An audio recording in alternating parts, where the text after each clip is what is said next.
আরে আরে দাঁড়ান দাঁড়ান, কোথায় যাচ্ছেন? আজকের ভিডিওটা দেখে যান। আমি দুরন্ত, আমি চলে যাচ্ছি দিদির সাথে দেখা করে দিদিকে নিয়ে মন্দিরে। ঠিক আছে? এই যে আমার দিদি, আহা কি সুন্দর লাগতেছে। রিক্সার উপরে দিদি আরও জিজ্ঞেস করতেছে যে আমি উপোস রাখছি কিনা।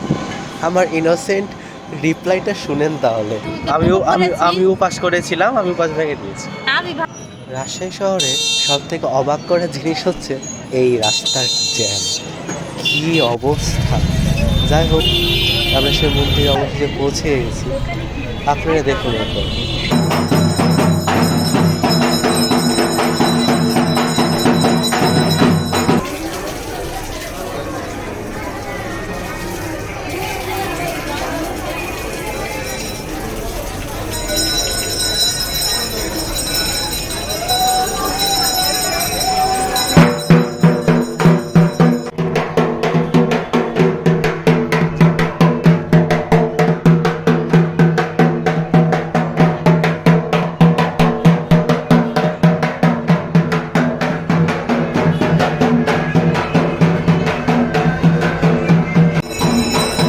ভিডিওটা দেখতে দেখতে যখন এত দূর চলে এসেছেন, তখন প্লিজ আমাদের চ্যানেলটা সাবস্ক্রাইব করে দেন, প্লিজ।